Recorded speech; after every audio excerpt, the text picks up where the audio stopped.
Hello there, welcome to the Ideas and Beers podcast. Ryan here, I'm with Cameron, one of the co-founders of Ideas and Beers. Hello there. And how the devil are you today? Well, you, everybody. Who are you talking to? You talking to me or the audience? I am doing great. I'm sat here in Brewstone with Ryan. I've got a beer in hand. Ching ching. Very good. Smashed it. I'm going to sit down and have a good old chin wag. Yeah, so the way we're going to start it out today, guys, same way as last time, big question at the start. And Cameron, here it comes. What is your biggest fear? Fear. To start. I'm going to pretend like I haven't prepared. And we didn't discuss this before the podcast. So my biggest fear is probably not being successful. Okay, cool. Yeah, and I know that sounds really like kind of pretentious, but it truly, like, every day I like want to kind of get out there and like kind of like seize the day, so to speak, and kind of get the most out of it that I can. And when I don't do that, I think nothing bums me out more than not taking advantage of a situation and not really like going for it 100%. 100%. And I think that's why I define that as my greatest fear. And I join you on that one as well. Yeah, that's always been a big one for me, definitely, is a fear. I've always thought, well, not fear, sorry, success, not being successful has always been a big issue for me. And I think, like, obviously I want to talk to you about this a little bit more, because we were talking before the podcast, for everyone who's listening now, specifically about this, and what people define as success, and, it's a very individual concept, I think, success, isn't it? Yeah, I think you've got to define it for yourself. But yeah, I think most of all you've got to know when you're not achieving that, when you're not getting to that space, because I think for most people that's when they get burned out. Yeah. Or maybe understand where you're not biting off sort of more than you can chew, and just kind of getting that level of like where your happiness lies. Yeah. Okay, and we're going to definitely talk about that a little bit more later on in the podcast. First of all, just so everybody knows what's what here. Just give me a little bit of an intro about yourself, Cameron. So what's the... tell me about yourself. I'll talk about what I'm doing now very briefly. So I'm an entrepreneur, it's probably the easiest way to say it. I'm a co-founder of a company called Singgrow, and we're based in an incubator in Newport called the Elacti Foundation. Basically, the Elacti Foundation is supporting our company until we sort of get investment. We'll go into details on that later. Before that, I was doing a PhD at Swansea University, passed that last December, looking at kind of how we interact with technology. We can talk about that if you want later. Yeah, definitely. How are we going to talk about that? And before that, did a computer science degree, also at Swansea. I guess that's like a whistle-stop tour of my expertise. So starting out with, if we start with the computer science, what was the main reason you wanted to get into computer science? I think I've always been fascinated by technology, and it's a fascination that sort of runs quite deep. I think deeper than I've realised. So people have asked me this before, and I always tell this story of, so I'm dyslexic, and a computer was a way of me being able to communicate without having to like write things down and have something like spell check support me and stuff like that. And I think that pulled me towards computers. And then once you're in that world, it's so fascinating, it's amazing. You can't help but be sort of drawn in and sucked in. Okay. And I think the reason why I ended up doing the computer science degree as well was back when I was younger, I was very into video games, and the idea of being able to make my own video games was very appealing. And then when you actually get into it, you realize you can make anything. Not just video games. You can make software, you can make hardware. There's just so much to it. It's kind of an endless possibilities in the way you can solve problems and help people. Do you think you were inspired at all by like the likes of like Steve Wozniak, Steve Jobs, anyone in that sort of industry, that area? I think I was incredibly inspired by like sort of the pioneers, sort of Steve Jobs, Bill Gates, all those people, even Mark Zuckerberg to a certain extent. When he like first started out. Because they built something from nothing, essentially, with the same skills that I acquired. So there's no difference between the skills that Mark Zuckerberg acquired in Harvard compared to like what I acquired. I mean, yes, Harvard might be slightly better than Swansea, only slightly, by the way. Well, I don't think they've got a beat. But he just took code and he turned it into something that was this huge intertwined web network of people, and to be able to do that just with a computer is I mean, it you can't is get better than fascinating. that. Yeah, definitely. And then, so after the computer science degree, you went on from there to do the user experience, isn't it? yeah. So I stayed around and did my PhD, and from there, rather than just like kind of the pure sort of software development side of things, I started looking into what I always describe as the intersection between psychology and computer science. So it's understanding how people interact with technology, and like how we can design for the human side of it all. So the stuff that Steve Jobs was actually very, very good at, right? He understood how technology could intertwine with our daily lives. So I studied that for sort of 3.5 years, including like writing up for about a year or so. And I focused there on, well, depends how much detail you want me to go into, but the kind of thing I focused on was how artists and designers interact with technology, developing new physical tools for them to kind of interact with colors, Photoshop, in new and innovative ways. So it's a nice mixture between creativity and technology then, isn't it? Or actually I think it just emphasizes like that you can be creative within a technological sense, you know, in a way. And I think most people think you need to be, well, have a different sort of intelligence almost. And human-computer interaction, which is sort of the discipline I studied when I was doing my PhD, is certainly where that's rife. You know, there's lots of examples of people doing very creative things in order to kind of enhance humans' ability to use technology to achieve greatness. That's an interesting one actually, because we could go on a proper rabbit hole, I think, with that one. Because like my field of study was obviously enhancing a digital artist's way of expressing themselves. But then another example would be, say, a professor in the department who was improving medical devices so nurses wouldn't kill people, which is like a really important topic. Like, yeah, exactly. So there's something I come across actually on social media. I think it was like a couple of days ago, but I've seen it before advertised.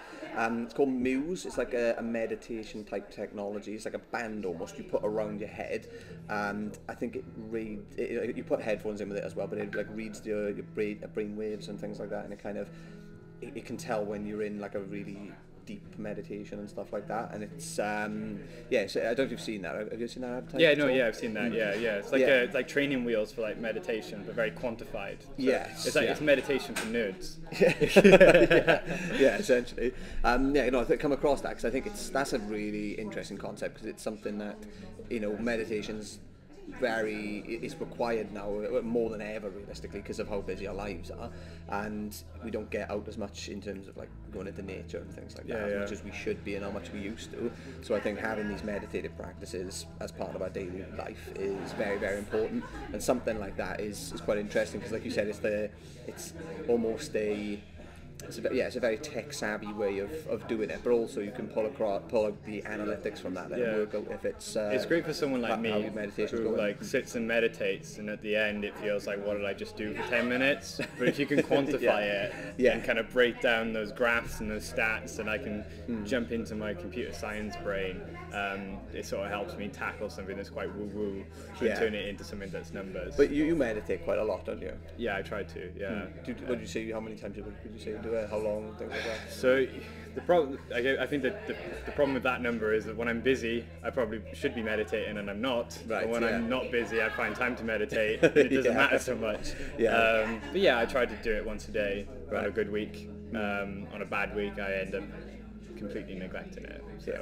And do you know what? I think that's interesting, how we skip something which is potentially going to actually calm us down when we're in those moments of like franticness, and we're just running around trying to do 110 things. Like, you can find other moments of stillness, I think, as well, or just having like a deep work moment, or so another thing you try to do is like moments of mindfulness. So if you're doing the dishes, trying to like focus intently on doing the dishes, don't multitask, is kind of a good way to do things as well. 100%. You know, I've always said that about the dishes. Like doing the dishes is something I hate the thought of doing, but when I actually start doing it, I love it. I mean, I'm there and I'm like, you know, I'm there for ages. Then I'll go on a bit of a mad run and just start cleaning the entire house.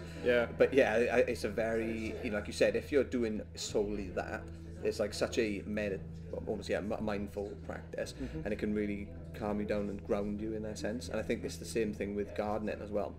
That's supposed to, I don't do enough of it, admittedly, but it is used in a lot of therapeutic measures. I know that they use it with people who suffer from alcoholism and things like that. It actually kind of lessens the, it lessens the mind, essentially the addictive part of the mindset. You know what I mean? It calms that aspect of it, so they're not really thinking about going for a drink or, you know, anything along those lines. Sure. Okay, the other thing I wanted to ask you is about the foundation that you're in currently, or what you're currently doing. So you said you're running your own business, but so when I finished my PhD, I signed up for this thing called Alacti.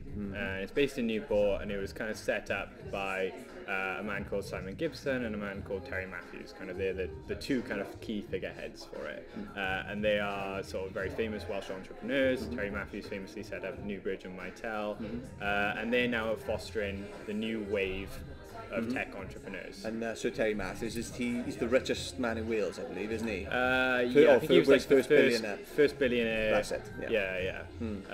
So they kind of helped set it up, and they kind of opened up their sort of contact book to all of us.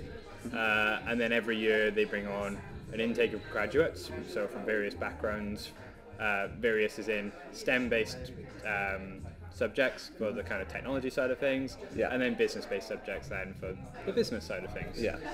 To then form teams that then go on to make companies and potentially get investment. Okay. So, and it's kind of like what they describe as a pre-incubator. So, so don't worry, guys, he's alive. I am alive. No coronavirus. So when the teams come in, we don't have an idea. The idea is you find the idea for the business when you're in Alacti, and you form the team when you're in the Alacti program as well. So it's great for somebody that's entrepreneurial minded, but doesn't necessarily have a team yet, or hasn't been able to meet and kind of complement their skills with other people. You form your team, and you start building the business, and Alacti's there to support you along the way. So it's kind of like a lot of other incubators. So like Silicon Valley has a lot of incubators, but this one's kind of different because you don't have to come in with a team. Often you do have to come in with a team. So and what stage are you at now currently? So we've been there since September. We formed a team in about October time. We wrestled with a few different ideas over the last couple of months. December time then we sort of set on kind of a space, and we've tried various ideas. So the space is financial technology, so we're kind of trying to find new ways to use technologies like open banking, disrupting the way that maybe loans are done and stuff like that, and helping small businesses, so specifically in the small business space. And then in December we kind of pivoted from kind of directly trying to sell to small businesses to now selling to financial intermediaries, and we're building out a platform called Syngro, which will allow clients of independent financial services to connect and share their financial information in a fast and secure way. Okay, so can you give me an example of somebody from who you said clients of intermediary financial services? So who if think of a big brand, or like somebody that what would it be, like Moneybox, for example? Would it be something like that? No, it would be the case of like if you're a loan broker, so you help small businesses find loans. But obviously, how do you find out what loan they need? So at the moment, the process would involve sending them lots of papers, or even like email trails. But what we do is we leverage sort of data pipelines in order to pull all that information in automatically, and they can fill out a dashboard in which they can do sort of their due diligence. Okay, awesome. And what stage?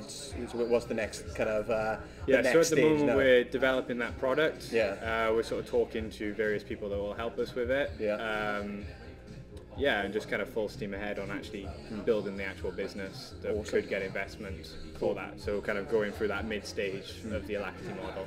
And that's it's called Syngro, guys, as well. So they're on all social media. You are on Instagram as well. It's at Syngro, isn't it? At Syngro UK. UK, there we are. Cool, awesome. Going back to the start where I asked you about the success and failure. Okay, so you said about your biggest fear is not being successful, and we talked about success, very briefly about success being very individual and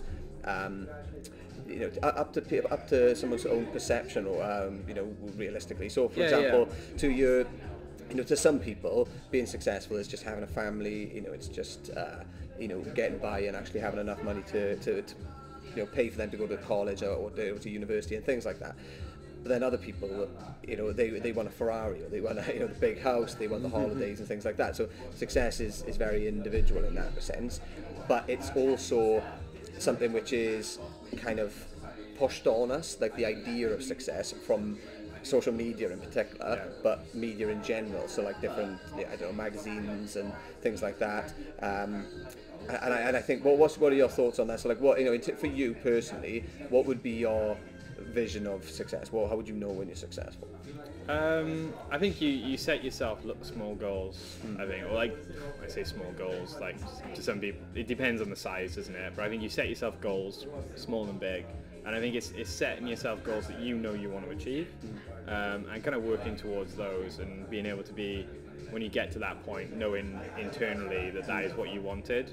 Because sometimes you'll know straight away if you're chasing something you That's don't really want. Somebody else is pushing that onto you. Yeah, and it comes back to that Steve Jobs quote, which is, what does he say now? It's, don't get trapped by dogma, which is living with the results of other people's thinking. I think he says that in his Stanford commencement speech, and it's very, very relevant, because it's, so many people get caught up doing things like you've just said there that other people might expect of them, or things that, like for example, stuff their parents might have said, might be good for them to pursue. It might be, get them, well-paid job or things like that. But it doesn't mean that they're going to be happy. It doesn't mean they're going to be fulfilled.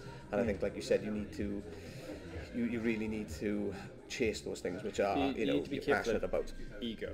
Yeah. I think so. Like, and this probably relates to entrepreneurship a bit. Is you've got to be willing sometimes to make that sacrifice, and not just kind of go for the shiny things.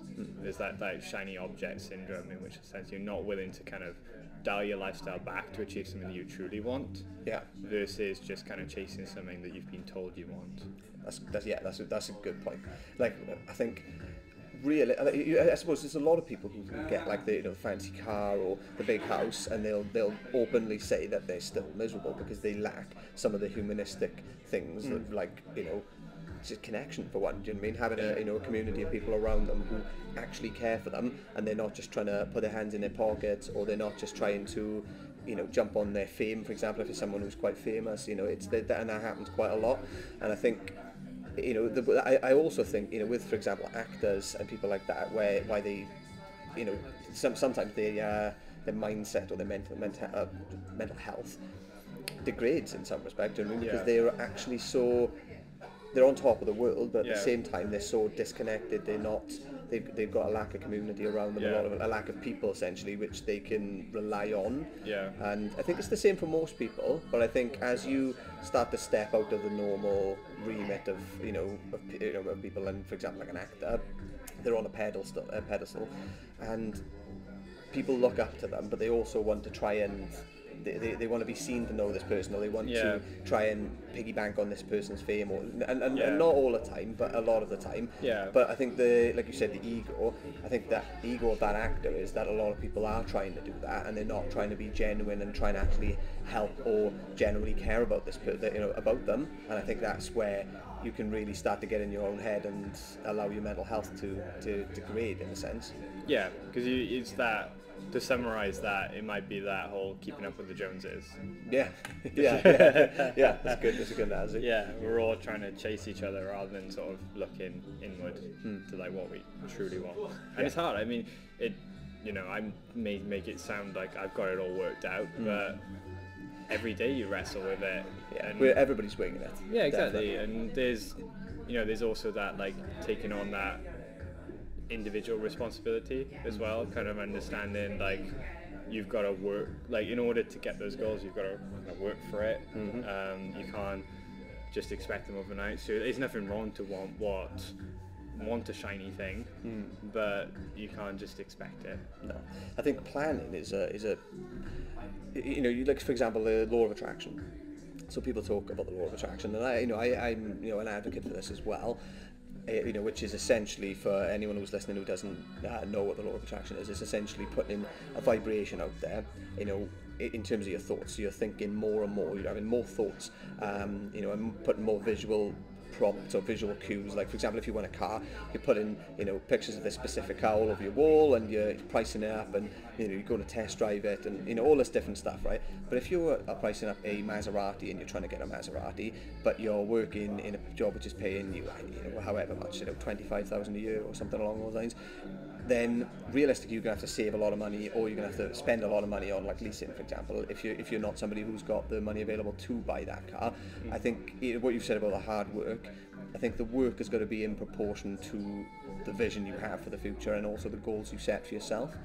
Otherwise it won't work. Like, you do need to adjust things accordingly, I think, rather than just wish for it and just expect it to turn up on your doorstep one day. Yeah, I'm a big believer in the hard work, putting in the hard work, and like taking responsibility, not blaming other things, other factors. I think that's such a life hack. If you can do that, if you can take on the sole responsibility for you without thinking that there's something else out there getting you down or keeping you from what you want, that can be really freeing. Well, you said that, and I think we've both read the book Extreme Ownership as well, haven't we? Yes. The Jocko Willink. Yeah, I think this would have been mentioned in the last podcast, but me and Cameron, we both listened to or read this book, Extreme Ownership, and I think that's kind of pretty much what you're talking about there, isn't it? It's accepting responsibility for the things that are going on in your own life, and actually understanding that you have the power to actually change those things and to make them better, or to build on them. For example, if you're in a job, or if you're setting up a business, you can, sometimes you run into a wall and you think there's no exit, but there always is. You've just got to reevaluate and kind of figure it out. And the first step might be, to give you some maybe more sort of useful tactics, is just break things down as much as you can, because there'll always be a first step. So if you want to start your own business, but you can't quit your job, there's like other ways you could start. So maybe you could wake up an hour earlier and just work on something, or you could at least just start connecting with other people that want to start a business. There's quite a few things you can do. That's actually to bring us back to explaining a little bit more about the Alacrity program that I'm in. They try to do that for entrepreneurs because they know that it's hard for people to start a business, especially a tech business, because you rely on the fact that you kind of offset a lot of profitability and income before you actually get that return in your sort of maybe fifth year in some cases, because you're just building up a customer base. It's very classic. It's like Uber's not even profitable yet. There's a lot that goes into a tech company before it becomes profitable. Uber's not profitable yet? No, I don't think so. Don't fact check. It definitely wasn't profitable when it IPO'd. Okay, so but I think they're moving towards profitability, or even so I know for a fact Starling Bank is not profitable at the moment. They're moving towards profitability, but look how big and successful they are, right? It's because they reinvest in everything they have. So they could be profitable if they wanted to be, but a big part of it, not to go on for a tangent, but like a big part of it, but the point is because of that initial time investment up front, Alacrity pays the graduates that join the program. So everyone gets a stipend. It's just it's a living cost, because they realize that if you can live, you're not on the bread line, but you're certainly not like super comfortable, and that just offsets the fact that you can now build your business. You don't have to worry about eating or putting a roof over your head, and I think that's freeing, like so freeing to be part of something like that, because that is such a hard thing to get over in the first hurdle to being an entrepreneur. So. I mean, that takes us on to the question I've got for you now, actually. I mean, how do you earn a salary once you create a startup? So obviously, I know you said about the Alacrity Foundation is slightly different, but in terms of regular startups, so if somebody wasn't in the Alacrity Foundation and they would create a startup and they would go out on their own, how would a startup generally, be able to take a wage from it, somebody who's at the helm of it? I think they bootstrap it until they can get investment. So from the experience that I've seen, and this might not be the case for everyone, but from what I've seen, a lot of people have a side business go in while they're trying to do their startup, or they might have a job. So they might have a job and they're doing their startup weekends, evenings, which is kind of a classic story. They might be doing their startup alongside a consultancy, so they might be a tech consultant, and then on the side they're starting up a tech product. So that's kind of a cool way of doing it. Yeah. Or they might have loads of savings. But the idea is, once you get that angel or VC investment, and you pull down that money, then you kind of take probably, like, what I would do is I would take the minimal amount of money that I could live on and plow the rest into the business.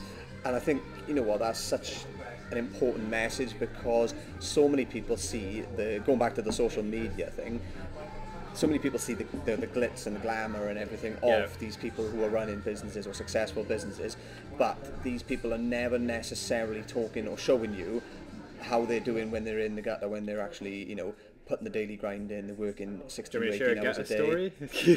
A gut story. A gut story. A gut story. Oh, let's go. Yeah. How much of this can I say?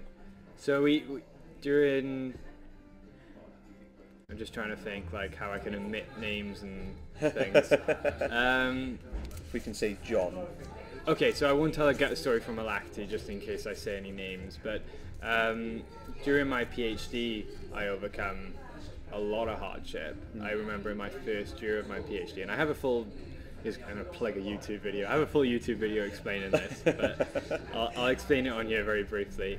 I would say almost got sort of kicked off, or kind of was like, it was very risky in terms of like carrying on with a PhD during my first year, or coming to the end of my first year, because I kept flip-flopping on ideas, which is quite common. Like we even do that in the startup world as well. The PhD is very similar to the startup world, and you kind of can't like, you know, kind of hone in on something to do and finish and complete. It's like being afraid of like the doing bit, because you always think there's going to be a better idea on the horizon.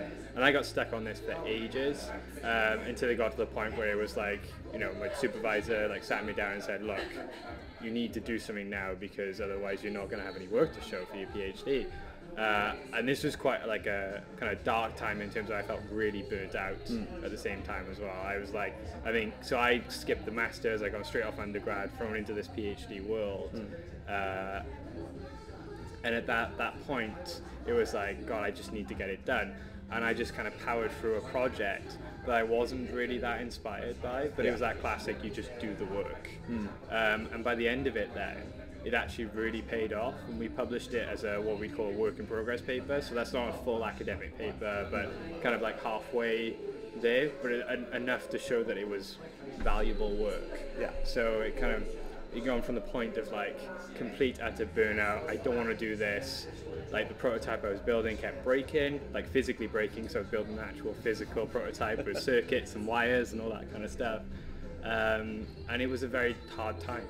But at the end, it was kind of that success made you stronger, because you realize next time you go into that pit of hardship, if you just push through, you can always see that success at the end. It's like that photo of it's like an image of a little two miners, isn't it? One is like digging for diamonds, you know, and he's he gets so far and then he quits, and then somebody comes down, you know, right next to him and goes that little bit further, and then they manage to find the diamonds and they hit the jackpot. I think it's, you know, keeping going. Even sometimes when you feel a little bit lost, you know, you have got to almost step back and realize why you're doing it. So for example, with you with the PhD, you know, you knew why you were doing it, but I have no doubt that at certain times you were doubting the reason, or you were doubting the pain you were putting yourself through, and the mental strain essentially. And the more reps you can do of it, the better. So like that was the darkest time in my PhD, but I had probably 5 more of those. Yeah.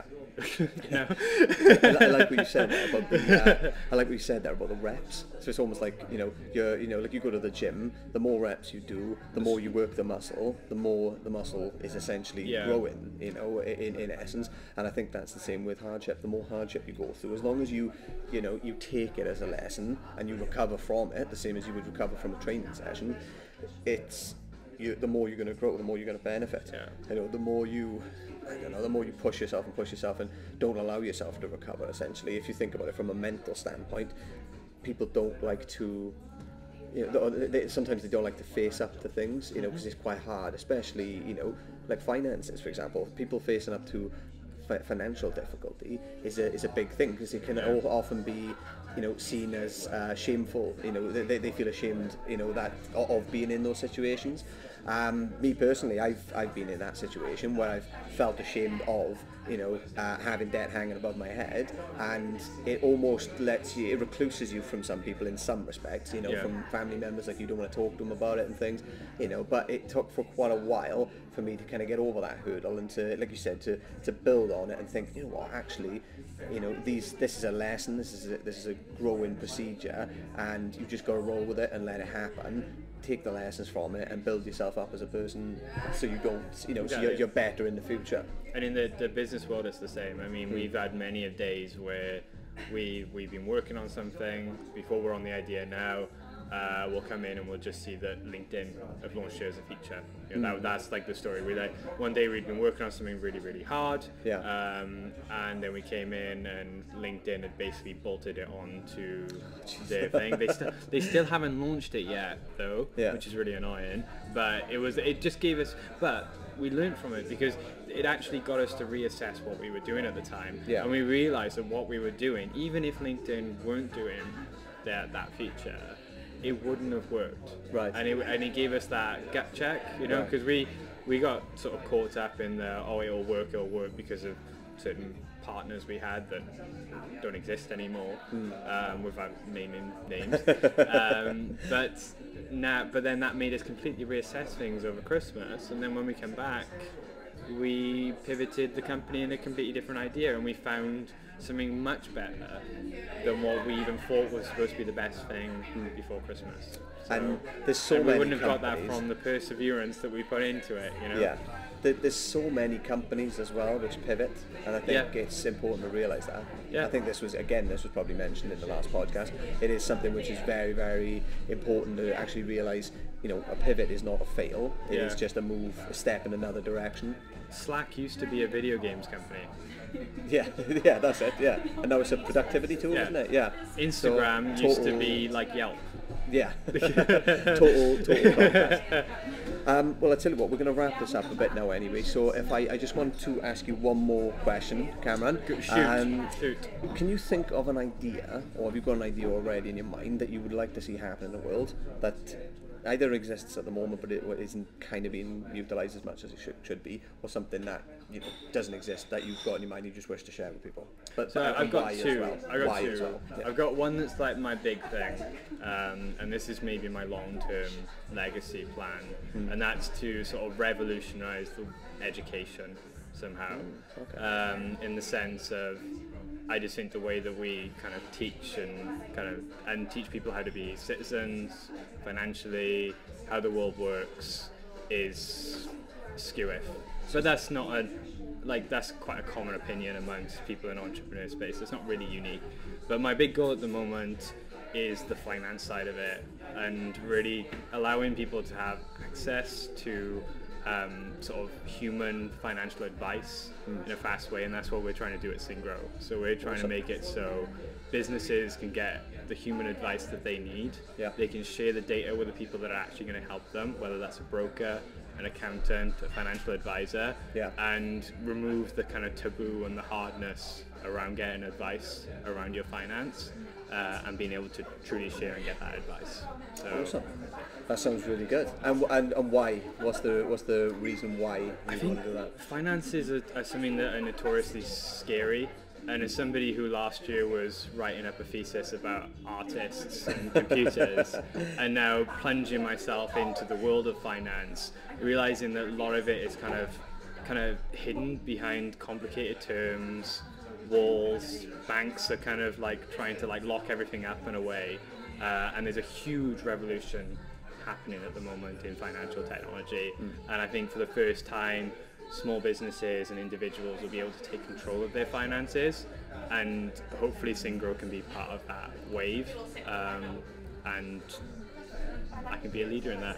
I love it. Awesome. Yeah. So. Well, thank you very much for the chat today. It's been awesome. Thank you very much, Ryan. Hopefully we can do round 2 at some point. Let's do it. Yeah, 100%. Guys, right, so we've got SingGrow. If you want to talk run through the socials for SingGrow. Yeah, so you can find me. I tend to talk every morning on Instagram at CDSteer. I often tweet also at CDSteer. And if you want to check out the company, there's 4 of us at the moment getting it set up, and that's at SingGrow UK on Twitter and Instagram.